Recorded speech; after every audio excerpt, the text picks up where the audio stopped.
여러분 안녕하세요. 자기주도 학습 특강을 할 최성백 선생입니다. 자, 여러분 많은 학생들한테 자기주도 학습이 뭡니까? 라고 물어보면요. 학습 계획표를 세워서 공부하는 것이라고 잘못 인식하는 학생이 굉장히 많이 있습니다. 자기주도 학습이라는 것은요. 어떤 목표를 달성하기 위해서 준비를 하고요. 이거에 대한 조사를 하고 이 조사를 토대로 계획을 수립하고 실천을 하고 그 다음에 그 실천 과정에서 오류가 발생하면 그 오류를 수정해 나가는 이런 일련의 모든 과정을 자기주도 학습이라고 합니다. 자, 여기 이름에 나와 있는 것처럼 자기주도 학습은 자기 마음대로 학습법을 계획을 짜는 게 아니라 명문대를 합격한 여러분 선배들의 그 성공적인 학습 방법을 반드시 반영을 하도록 해야 됩니다. 자, 여러분 그러면 본격적으로 자기주도 학습 들어가기 전에요. 선생님이 퀴즈 하나를 내보겠습니다. 자, 여러분 이 퀴즈는 뭐냐면요. 요 다음 화면에 1부터 50까지가 마구잡이로 섞여 있습니다. 그거를요. 여러분들이 1분 내에 뭡니까? 순서 있게 1부터 50을 눈으로 얼른 찾는 거예요. 자, 그러면 선생님이 이제 스타트 할 테니까 눈을 크게 뜨시고 자, 준비 스타트 합니다.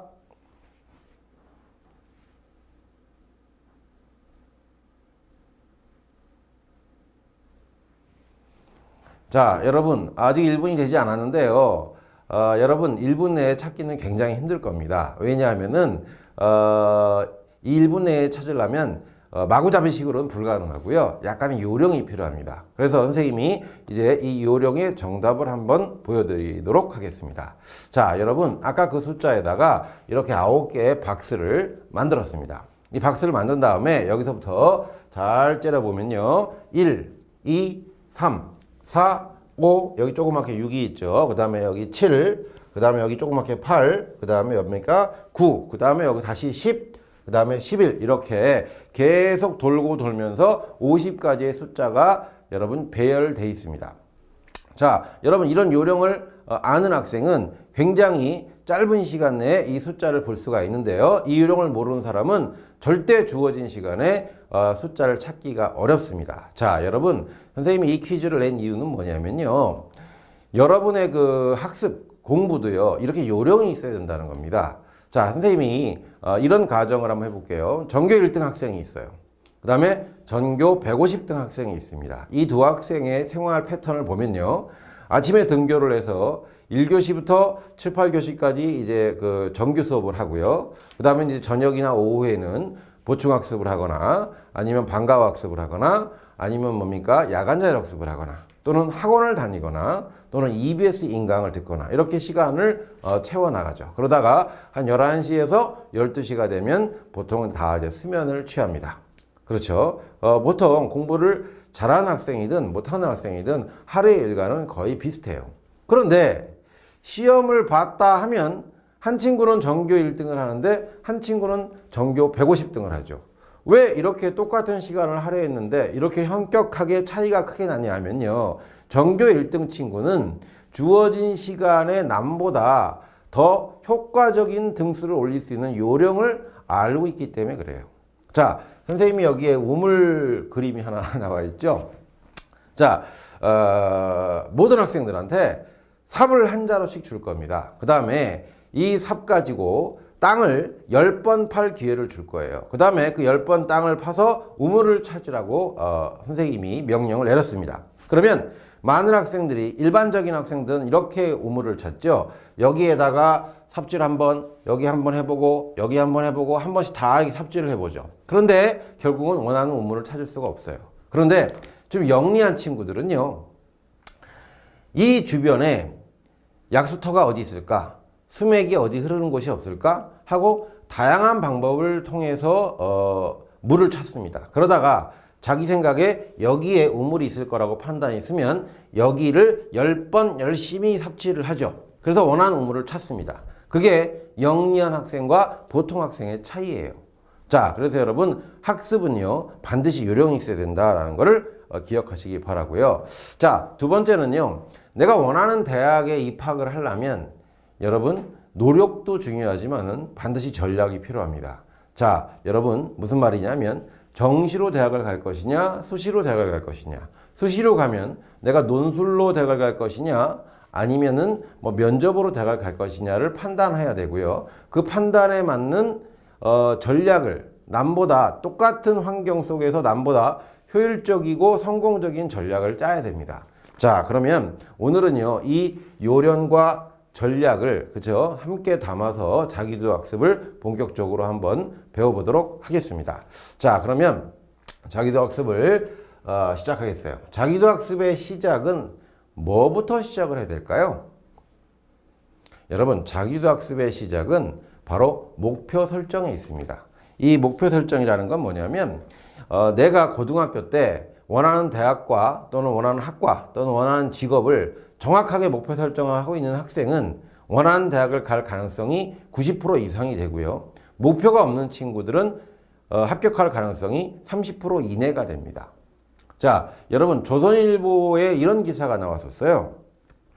서울대 합격생 500명한테 너 고등학교 때 너가 원하는 그 목표를 정확히 설정했었냐고 조사를 했습니다. 그랬더니 500명에서 단 한 명도 외에 없이 나는 고등학교 때 원하는 대학에 대한 목표가 정확히 설정돼 있었다고 얘기합니다. 자, 그럼 선생님이 어떤 학생의 이런 가정을 한번 만들어 볼게요. 어떤 학생이 목표가 정해졌어요. 어떤 목표가 정해졌냐면 연대 건축학과를 가겠대요.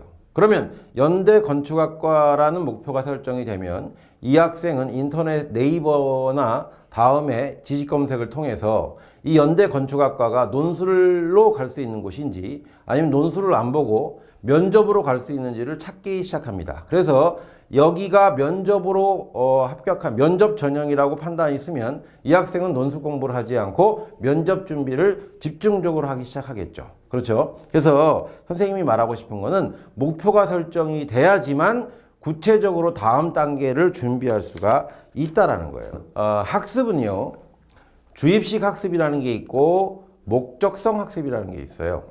우리가 목표 설정을 왜 해야 되냐면 바로 이 목적성 학습 때문에 그렇습니다. 자, 주입식 학습은 여러분들이 어릴 때부터 아직까지 배워왔던 그냥 막연하게 암기식으로 공부해왔던 게 주입식 학습이고요. 이 목적성 학습이라는 것은 이렇습니다. 예를 들어서 국가에서요, 여러분한테 국비로 미국에 유학을 보내주겠대요. 2달 후에. 그래서 조건이 뭐냐? 거기 가서 아무도 가이드나 도와준 사람이 없으니까 스스로 입학 절차를 밟고 그 다음에 학교 생활을 잘 적응하는 게 조건입니다. 그러면 여러분들은 2달 전에 동네에 있는 좀 유명한 어학원에 등록을 하셔서 유학 가서 쓸 영어를, 그죠? 생활 영어, 그 다음에 여러 가지 다양한 영어를 공부를 하게 되죠. 그럴 때에 그 2달 동안 공부한 학습 양이요, 여러분이 초등학교, 중학교, 고등학교 12년을 합친 영어보다 더 엄청나게 습득을 합니다. 스펀지로 물 빨아들이듯이 엄청나게 빠른 시간에 뭡니까? 영어를 학습할 수가 있어요. 이런 걸 유식하게 뭐라고 하냐? 목적성 학습이라고 합니다. 또 다른 예를 들어줄게요. 어떤 학생이 있는데요. 이 학생은 아플 때 먹는 약의 이름 하나도 변변하게 외우지 못한 학생이야. 근데 이 학생이 약대에 입학을 했네요. 근데 한 학기 만에 이 학생은요, 생전 외우지도 못했던 약의 이름 수백 가지, 수천 가지를 단기간에 외웁니다. 그 이유가 뭘까요? 내가 약대에 진학을 했기 때문에 내가 약의 이름을 외우지 않으면 이 약대의 뭡니까? 학과 과정을 이수하기가 어렵기 때문에 그렇게 되는 거죠. 그럼 이런 걸 유식하게 뭐라고 합니까? 목적성 학습이라고 합니다. 그래서 우리가 목적성 학습을 이루려면 반드시 목표 설정이 필요하다, 이런 말입니다. 자, 그러면 이제 목표 설정이 되었습니다. 그럼 그 다음에는 뭐가 필요하냐? 바로 학습 설계가 필요합니다. 이 학습 설계라는 건 뭐냐면요, 설정된 목표를 성공하기 위해서 나의 학습 계획 및 전략을 아주 구체화시키는 겁니다. 예를 들어서요, 우리 중학생 같은 경우에는 고등학교로 진학할 때 내가 일반고를 갈까? 자사고를 갈까? 아니면은 특성화고를 갈까? 그죠? 어떤 게 대학을 가는데 도움이 될까? 또 나의 미래 직업은 무엇일까를 정하고 이거에 맞는 설계를 시작하는 거죠. 고등학생은 여러분 내신 또는 수능, 그 다음에 예체능, 그쵸? 그 다음에 어떤 전형으로 대학을 갈까를 설계하는 것을 학습 설계라고 할 수 있겠습니다. 자, 학습 설계가 끝나면 이제 구체적으로 우리는 뭘 해야 되냐면 바로 학습 실천 계획표를 작성해야 됩니다. 이게 바로 여러분들이 흔히 하는 학습 계획표를 얘기하는 거죠. 근데 이 학습 계획표도 약간 요령이 필요해요. 자, 여러분 첫 번째 주간 계획을 먼저 잡아야 되죠. 이 주간 계획을 잡을 때는요, 월요일부터 일요일까지 계획표를 잡는 게 아니라 월요일부터 월요일부터 토요일까지의 계획을 잡아야 돼요. 그럼 일요일은 뭐 합니까? 일요일은요, 우리가 계획을 세워서 공부하다 보면 반드시 계획이 그 주어진 기간에 100% 도달하지 못하고 약간 남을 경우가 많아요. 그렇죠? 그래서 여러분 그 시간을 다 채우지 못하고 남은 내용을 일요일 날에 마지막 보완을 해서 주간 계획을 완벽하게 완성하는 이런 계획표를 수립하는 요령이 좀 필요합니다. 자, 두 번째는요, 월간 계획이 있는데요. 이 월간 계획에서는 반드시 필요한 게 뭐냐면 반복 학습을 반드시 이 안에다가 시간표에 작성을 해야 돼요. 무슨 말이냐면 1일부터 30일까지 쉬지 않고 진도만 뽑는 학습 계획은 결코 도움이 되지 않습니다. 왜냐하면 공부 중에 가장 위대한 학습법 1위가 바로 뭐냐면 반복 학습이기 때문에 중요한 거는 많은 거를 내 머릿속에 집어넣는 것도 중요하지만 이거를 뭡니까? 오랫동안 기억할 수 있도록 반복 학습하는 게 중요하기 때문에 반드시 월간 계획에는 반복 학습을 할 수 있는 시간이 배정돼야 된다라는 겁니다. 자, 그 다음에 학기 계획에 대해서 말씀드리면 학기 계획은요, 내신 목표 자가진단표를 만들어서 이게 뭐냐면요, 이런 거예요. 내가 1학기 중간고사, 그 다음에 모의고사, 그 다음에 기말고사, 그 다음에 모의고사, 그죠? 중학생 같은 경우에는 뭡니까? 중간고사, 기말고사 이런 식으로 성적에 대한 과목별 자가진단표를 만들어서요, 반드시 내가 기말고사 때나 중간고사 때 성적이 얼마큼 향상됐는지, 그죠? 얼마큼 또 떨어진 과목이 있는지를 반드시 체크할 필요가 있다라는 거죠. 자, 그 다음 단계가 바로 뭐냐면 학습 실전 평가 체크라는 걸 하셔야 돼요. 그래서 이 학습 평가는 어떻게 하냐면요, 내가 설정해 놓은 목표를 그 표에다 넣으시고요. 그 다음에 학습 실전 평가서에 내신 성적표를 중간고사, 기말고사, 또 2학기 중간고사, 기말고사를 아주 체계적으로 다 적어서 1년치 또는 뭡니까? 3년치가 한눈에 들어올 수 있도록 이렇게 정리를 하셔서 내가 어떤 과목이 상승하고 있는지, 어떤 과목이 하락하고 있는지를 체크해서 이거에 대한 보완 또는 수정, 그 다음에 떨어진 성적에 대해서는 어떻게 올릴지에 대한 대책을 마련하도록 해야겠죠. 자, 그러면 결론을 말씀드리겠습니다. 우리가 앞에서 배웠었던, 지금 열거했었던 자기주도학습법은요, 우리가 성적을 올리기 위해서 반드시 필요한 필수사항들이었습니다. 자, 이외에도요, 우리가 성적을 올리려면 좀 더 다양하고 부수적인 학습 방법을 추가해야 돼요. 그럴 때 반드시 여러분이 고려하셔야 될 게 나의 개인 학습 성향을 반영하라는 겁니다. 자, 무슨 말이냐면 집중력이 굉장히 뛰어난 학생이 있고 뛰어나지 않은 학생이 있고요. 암기력이 또 뛰어난 학생이 있고요. 또 뛰어나지 않은 학생도 있겠죠. 그렇죠? 그 다음에 기억력이 또 약한 학생이 있고 강한 학생이 있고, 또 계산 능력이 굉장히 빠른 친구가 있고 느린 친구가 있고, 다 이렇게 성향이 다르죠. 예를 든다면은 기억력이 약한 친구들은요, 반드시 자기주도학습 계획을 세울 때 반복학습을 굉장히 많이 집어넣어야 됩니다. 왜냐하면 기억력을 향상시키는 방법은 반복밖에 없기 때문에 그렇고요. 그 다음에 계산 속도가 좀 느린 친구들은요, 실전 문제 풀이 시간을 많이 배정을 해서 여러분 문제 푸는 시간을 좀 더 빨리 하는 훈련을 하셔야 될 것 같습니다.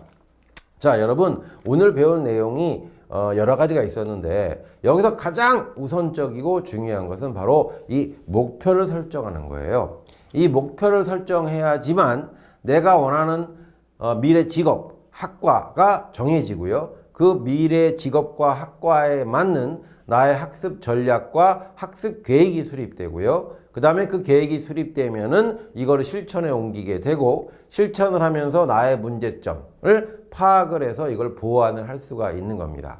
자, 여러분 자기주도 학습 오늘 배운 내용을 내 걸로 완벽하게 흡수를 하시면 여러분들은 특별히 다른 사교육 도움 없이도 원하는 대학을 반드시 진학할 수가 있을 거라고 선생님은 믿습니다.